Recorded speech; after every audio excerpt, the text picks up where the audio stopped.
नमस्कार, जोहार। मैं प्रवीण कुमार सिंह, अंचल अधिकारी कुड़ू। आज आपसे अबुआ आवास योजना के बारे में चर्चा करना चाहता हूं।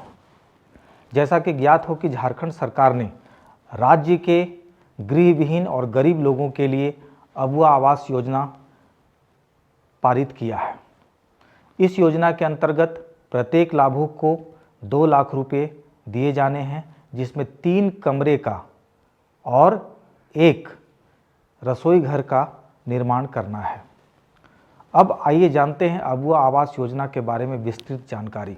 कौन इसके लाभुक होंगे, कहां पे आवेदन करना होगा, कैसे आवेदन करना होगा और इसकी पूरी प्रक्रिया।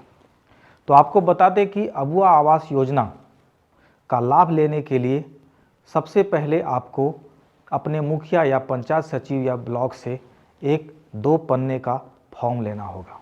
यह फॉर्म आपको आपके अधिकार, आपकी सरकार, आपके द्वार कार्यक्रम के स्टॉल पर भी उपलब्ध रहेगा।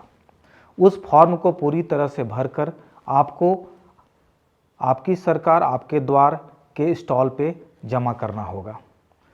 अब इसमें जब आपका आवेदन वहाँ पे भरा हुआ जमा हो जाएगा, इसकी ऑनलाइन एंट्री होगी। ऑनलाइन एंट्री होने के बाद इसी के आधार पर प्रतीक्षा सूची बनाई जाएगी, जिसमें एक पंचायत स्तरीय कमेटी होगी जो डोर टू डोर विजिट करके और सुयोग्य लाभुकों का अंतिम प्रतीक्षा सूची तैयार करेगी, जिसे ग्राम सभा से पारित कराया जाएगा। अब आइए जानते हैं कि आवास लेने के लिए क्या क्या क्राइटेरिया होनी चाहिए। सबसे पहला है कि आपके पास या तो आप गृहविहीन हो या कच्चा घर होना चाहिए, या आपका कोई घर हो प्राकृतिक आपदा के आप शिकार हो गए हों, या आप आदिम जनजाति परिवार से संबंध रखते हो।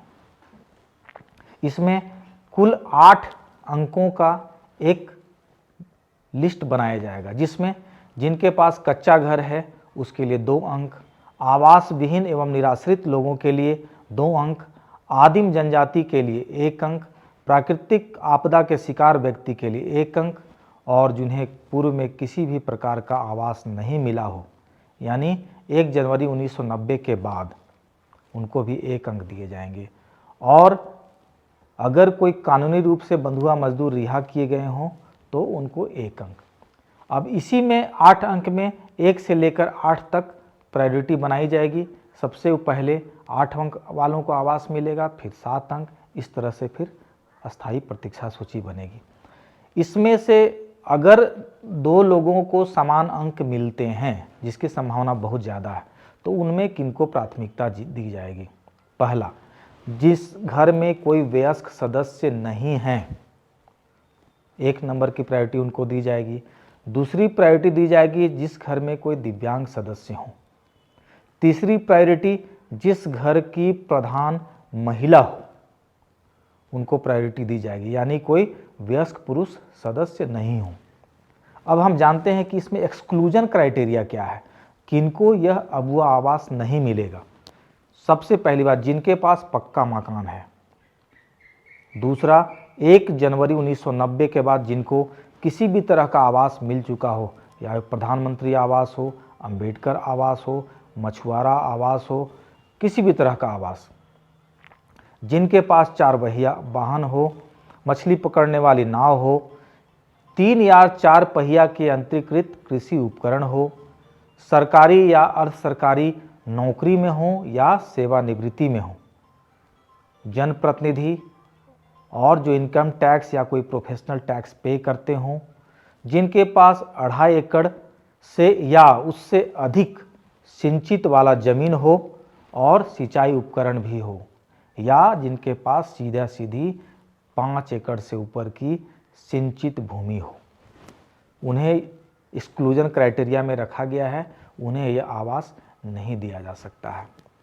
तो आइए जानते हैं, आवास स्वीकृति के बाद प्रथम किस्त के रूप में आपको 30,000 रुपये दी जाएंगे।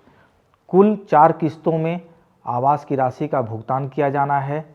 जनवरी में अस्थायी प्रतीक्षा सूची तैयार की जानी है और कुल 4 किस्तों में आवास का भुगतान करके 1 वर्ष में आवास कंप्लीट करने का लक्ष्य रखा गया है। सबसे महत्वपूर्ण बात है कि आवास के लिए आवेदन कहाँ करें। आवास के लिए आवेदन सिर्फ और सिर्फ आपके अधिकार, आपकी सरकार, आपके द्वार कार्यक्रम में ही कर सकते हैं। इसके लिए आपको उस कार्यक्रम में जो शिविर लग रहे हैं 24 नवंबर से 26 दिसंबर तक सरकार के द्वारा जो शिविर लगाए जा रहे हैं, उस कार्यक्रम में आपको आना अनिवार्य होगा।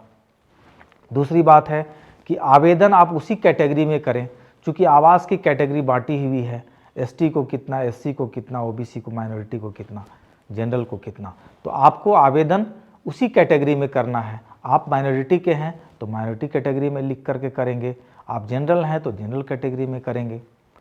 आपके द्वारा जितने भी आवेदन किए जाएंगे उनको पंचायत स्तरीय जो समिति होगी, जिसमें मुखिया, पंचायत सचिव, प्रमुख, वार्ड सदस्य इत्यादि लोग रहेंगे, वो इस आपके आवेदन को सत्यापित करेंगे। जिस समय इस आवेदन का सत्यापन होगा उसी समय आपसे सभी कागजात लिए जाएंगे। कागजात क्या हो सकता है? लाभुक का आधार कार्ड, जाति प्रमाण पत्र, मनरेगा जॉब कार्ड, बैंक खाता और आपके परिवार के लोगों के साथ स्थल का फोटो जहां पे आप घर बनाना चाहते हैं। अब ध्यान रखने की बात है कि मनरेगा का जॉब कार्ड क्यों ज़रूरी है? क्योंकि इसमें जो मानव दिवस सृजित हो रहे हैं, जो घर में काम लगेगा, जो मजदूरी होगा, वो स्वयं करना है अपने परिवार के लोगों के माध्यम से। इसीलिए मनरेगा का जॉब कार्ड होना अनिवार्य है। तो आइए, आपसे आग्रह है कि इस वीडियो का प्रचार प्रसार करें, लोगों तक पहुंचाएं, सभी मुखिया तक पहुंचाएं, ताकि लोग अबुआ आवास के बारे में जानकारी प्राप्त करें और सरकार के द्वारा जो विभिन्न पंचायतों में शिविर लगाए जा रहे हैं उसमें आपकी उपस्थिति हो और आप अबुआ आवास योजना का लाभ उठा सकें। बहुत बहुत धन्यवाद। जोहार।